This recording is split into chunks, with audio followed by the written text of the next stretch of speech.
My slides are visible? Yeah. Yes, sir. Make it full screen. Visible. Right, and I'm audible, right? So thank you very much. It's coming. Yeah, thank you, Alok, for inviting me. Make it full screen. Yeah, it's already now in full screen. So thank you, Alok, for inviting me to this year conference, which again we are doing virtually. And Alok has promised next year we will be meeting face to face in Bhubaneswar for this meeting. And the topic allotted to me is sarcopenia. I do not know how many of us actually know about the concept of sarcopenia, but again, this is an evolving concept, and cause and effect relationship, as our chairpersons have said, is not clear. So what is actually sarcopenia?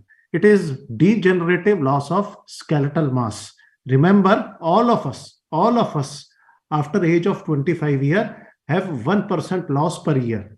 And as you see in this cartoon, it becomes exacerbated after 4th decade of life.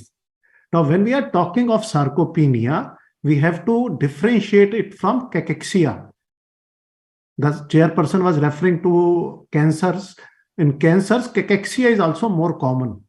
So if we try to differentiate, in cachexia, there is loss of fat mass, there is loss of muscle mass. But in sarcopenia, when we are talking of sarcopenia per se, it is selective loss of muscle mass with no loss of fats. But at the same time, there is another term which we will discuss, sarcopenic obesity, when there is sarcopenia and increase in the fat mass. So it has to be differentiated.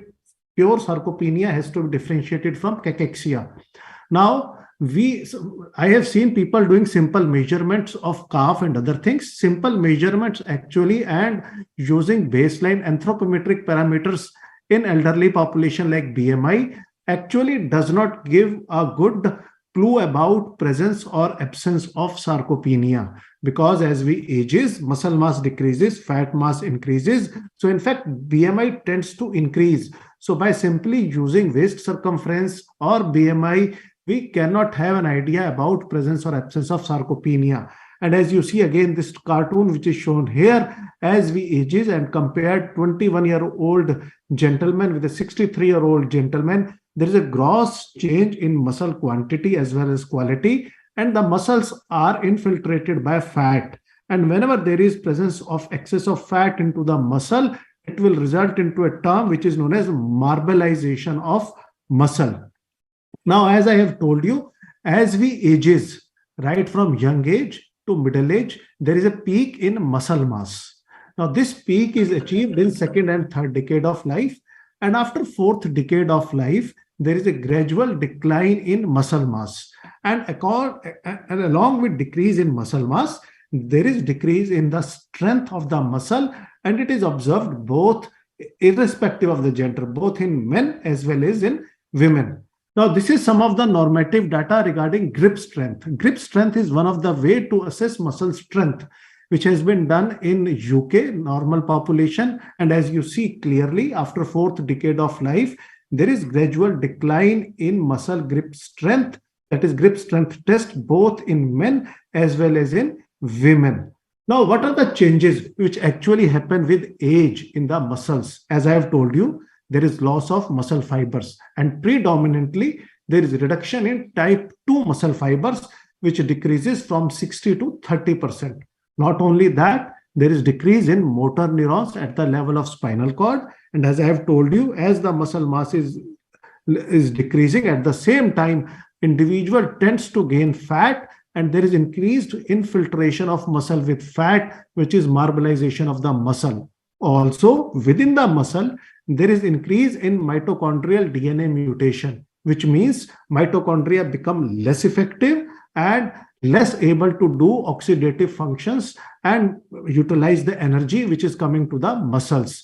So not only mutation, synthesis is also decreased. And lastly, there is decrease in myosin heavy chain synthesis. And the molecular studies have shown that with reduction in muscle mass and increase in fat, there is increase in myostatin within the muscle, which is one of the emerging therapies when we are talking about treatment of sarcopenia. Now, why it is important to learn about sarcopenia? When we see from 1950 to 2050 projections of population, This was the original population where we have few elderly and large number of young population. Now with change in longevity, with improvement on healthcare facility, our pyramid is also going to change, and it is going to become like Western population, where people living with more than 65 years of age are going to increase enormously in the next 20 years. It has been projected that we are going to have worldwide, more than 2 billion people are going to be more than 65 years of age. And sarcopenia is a problem of elderly. Not only that, large number of comorbid conditions which happens with aging, like diabetes, like cardiovascular disease, cancers, kidney disease, arthritis, they are also more common with age. And that is why it's a confounding factor, cause and effect relationship, whether the sarcopenia is causing these diseases or whether in these diseases sarcopenia is more common. It's a big question, and large research is done. I am going to share with you one of our own research which we have done in pre-diabetes. In diabetes, number of studies has been done regarding presence or absence of sarcopenia. But in pre-diabetes, hardly any research has been done, and probably ours is the only and biggest study from our country where we have shown and tried to systematically study about presence and absence of sarcopenia in pre-diabetes definition. Now, before that, let's understand how to define sarcopenia. Now, there are three important terms when it comes to defining sarcopenia: low muscle strength, low muscle quantity and quality, low physical performance. Probable sarcopenia is defined when you have fulfillment of criteria number 1. Now, the diagnosis is confirmed when you have low muscle quantity as well as low muscle strength. When all three criteria, that is muscle quantity, muscle strength, and reduced performance is fulfilled, sarcopenia is considered to be severe. Now, what are the factors which causes or worsens muscle quantity and quality? Now, sarcopenia broadly can be divided as primary when it happens secondary to aging, or it can be secondary when it is happening secondary to disease, inactivity, and malnutrition or undernutrition. And as I have told you, with decrease in muscle mass as we ages, there is increase in body fat. And that forms another important term, sarcopenic obesity. So as we ages, the metabolic rate decreases, physical activity comes down, there is change in sex hormones, which comes down in both the genders. The result is there is decrease in muscle mass, there is mitochondrial dysfunction at the level of muscle, there is decreased anabolic actions of hormones like IGF-1. On the other hand, there is expansion of adipose tissue, and majority of this fat accumulation happens in the visceral areas, which result in ectopic fat accumulation, which enhances insulin resistance. Not only that, as we acquire this visceral adipose tissue, there is a state of chronic low-grade inflammation which is going on in the body, which will result in increase in chances to develop various cardiovascular metabolic complications. So when these two things happens together, this forms a term, sarcopenic obesity. Now, what is interaction of muscle and adipose tissue? It has been shown into this diagram very clearly. Adipose tissue is now recognized as the biggest endocrine organ. Whenever we have expansion of adipose tissue, it will result in ectopic deposition of fat into liver, into pancreas, into heart, and various other organs. At the same time, there is a release of number of inflammatory cytokines. These inflammatory cytokines have a negative feedback regulation over the muscle, where muscle mass is already reduced. Not only that, as I have told you, with aging, there is reduction in sex hormones, there is a reduction in energy intake, especially high quality proteins, and there is an increased expression of myostatin with reduction in muscle, and this myostatin then impairs the further regeneration of muscle. So there is a crosstalk between adipose tissue and muscles, and it will result in sarcopenic obesity. So friends, to conclude with, sarcopenia has multifactorial causes.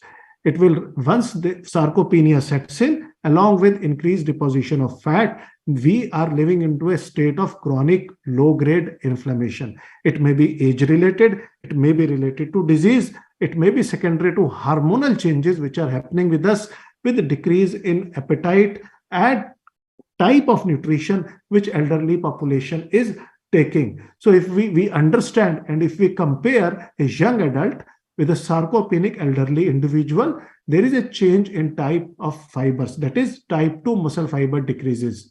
As I have told you, there is mitochondrial dysfunction.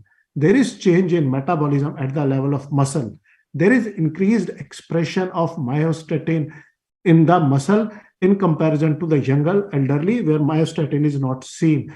Growth derived factor 11 and 15, again, their expression increases. And very recently, even there is a role of change in gut microbiota as we ages.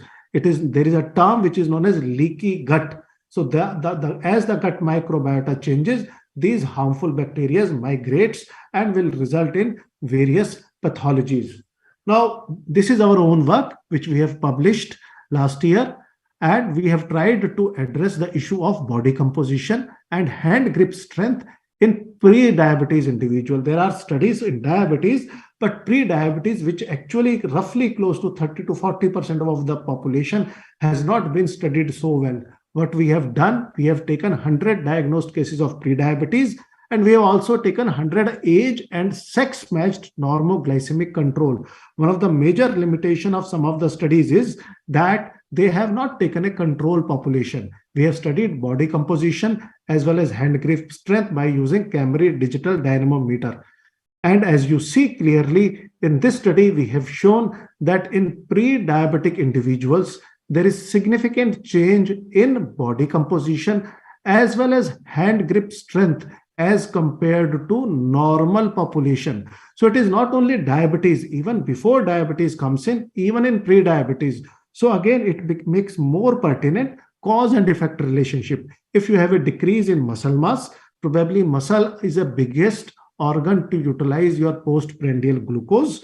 And when your glucose is not utilized properly, you will have postprandial hyperglycemia, which means you will be living into a pre-diabetes stage. Apart from that, if there is an excess of fat, which is going to be deposited there, and a low grade of inflammation with inflammatory cytokines, which may have bad effect even on later on beta cell dysfunction. Now, how to diagnose? There are European guidelines, there are Asian guidelines. Now, I am going to discuss with you Asian Working Group for Sarcopenia, how to diagnose sarcopenia. Now, when you are seeing a patient in a primary healthcare setting, you have to do a case finding approach. In case finding approach, there are three important things. Either you use SARC-F questionnaire, SARC-CAF questionnaire, or measure calf circumference. Now, what is SARC-F and SARC-CAF questionnaire? These are very simple questionnaire. SARC-F stands for, S stands for strength, A stands for assistance in walking, R stands for rising from chair, C stands for climbing stair, and F means falls. There is a number which is given here as you see on the screen. And in SARC-CAF, additionally, we measure calf circumference. Based on the scoring, if an individual has SARC-F score more than or equal to 4, or SARC-CAF score more than or equal to 11, or if you are only measuring calf circumference, which is less than 34 centimeter in males and less than 33 centimeter in women, then this will become a positive case where we should further study muscle strength and physical performance. Muscle strength can be studied by using hand grip strength, using Jammer's dynamometer, where less than 28 kgs in men and less than 18 kgs in women. While physical performance can be studied by using a very simple test, how frequently or how much speed you can have 5 times chair stand test. Means patient is asked to sit on a chair, stand for 5 times, sit again. And if he is not able to do this test in less than 12 seconds, physical performance is decreased. So that's how we diagnose it. And this is a community-based. If we are in a clinical research setting or there is a case finding from clinical research setting, then how to confirm it? As I have told you, muscle strength, then physical performance, 6-meter walk test. If an individual is walking at less than 1 meter per second or 5-time chair test is more than 12 seconds, then this patient is having sarcopenia, and this can be confirmed by doing appendicular skeletal mass survey by either DEXA or bioelectrical impedance analysis. Based on these results, we classify individual into sarcopenia or severe sarcopenia. So these are some of the simple tools which we can use to diagnose sarcopenia. This is a European consensus group, almost similar. We're finding case, confirming it, and those patients who fulfill all the 3 criteria, they are classified as having severe sarcopenia. Understanding sarcopenia, let's quickly discuss potential therapies for sarcopenic and sarcopenia obesity. Now, first important potentially approved therapy is calorie restriction. The goal is to reduce your body weight and improve physical function. How much to restrict? At least 500 to 1000 kilocalorie from whatever patient is consuming, so that an individual can lose around 0.5 kgs body weight over a time, which will result in 8 to 10% of loss in a 6 month of time. There are no specific diets which have proven their superiority one over the other. Next important is aerobic exercise. Improve cardiorespiratory fitness, helps to maintain your body weight. 150 minutes of vigorous or moderate aerobic exercises. Not only aerobic, resistance exercises. At least 60 to 75 minutes of resistance exercise, at least 3 times weekly, separated by 1 day, focusing on strength, balance, and flexibility. Now, when we are talking of sarcopenia, what about protein supplementation? As I have told you, normal dietary recommendation in adults is 0.8 grams per kg. But as we ages, the requirement changes, and to mitigate loss of muscle mass and strength, it is recommended 1 to 1.2 grams per kg of protein in divided doses throughout the day. And some of the studies have shown that in consuming leucine is found to be very beneficial in sarcopenia. Maintaining adequate calcium and vitamin D is equally important in sarcopenia. And at least 1000 international units of vitamin D with levels more than 30 nanogram per ml should be our target for vitamin D. Now, do we have some of the evidence? Now, I will show you evidence only with weight loss. As you see in this one of the studies, physical performance test as well as functional status score, it improves dramatically as compared to control population with aerobic exercise, with resistance exercise. But what is important is that combination of aerobic and resistance exercises are better than either of them alone. If we see the exercise program, this is one of the very recent meta-analysis, where this meta-analysis again has clearly shown that resistance exercise, weight training, aerobic exercise, all are beneficial in aerobic, but when they are done in combination, the results are better than done alone. Lastly, before I stop, there are many emerging therapies in sarcopenic obesity, and in this diagram, this is a diagram taken from muscle, where we try to understand different pathologies going inside the muscle and the targets for future therapies. Now, some of the future therapies I am briefly going to discuss. Enamorelin. Now, this is a ghrelin analog, actually used for cancer cachexia patient. Ghrelin, we know when it is given, it promotes appetite. It improves lean mass, has anti-inflammatory and anabolic property. So there are trials going on in sarcopenia. Myostatin inhibitor, I have told you there is an upregulation of myostatin when we lose muscle. Myostatin is also expressed in adipose tissue, where it will result in secretion of inflammatory cytokines. So there is a possibility that when we inhibit myostatin, it will result in prevention of bone loss. In fact, the studies has been done where it has been shown that with use of myostatin inhibitor, there is a regeneration of muscle. Mesenchymal stem cells has been tried by some of the researchers, but there are barriers, especially about ethics, how to use them and how safe they are used. Coming to hormonal therapies, testosterone and selective androgen receptor modulator. With use of testosterone, it has been shown that increase in muscle mass and bone mass by promoting IGF-1 effect on the muscle and decreasing inflammatory markers. But then the data is conflicting whether we should treat age-related decline in testosterone or whether we should wait for a certain cutoff below which testosterone should be used. One of the very important therapies is selective androgen receptor modulator. And enobosaram is one of those therapy where it preferentially target androgen receptor over muscle and bone only, which means the androgen effect on the other part of the body is spared. We know as we ages, there are harmful effects of androgens also.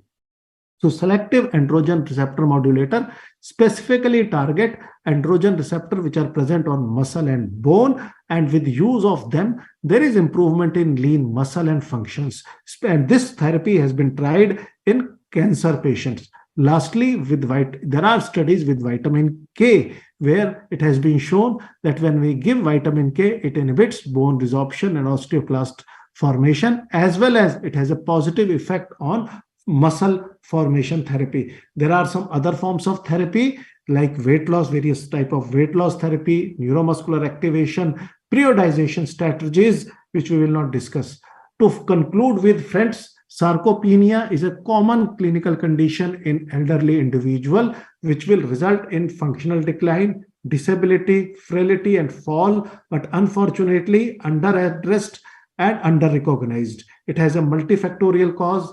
Lifestyle interventions like restriction of calorie, giving high-quality protein supplementation, and combination of physical exercise are basically cornerstone of therapy as of now.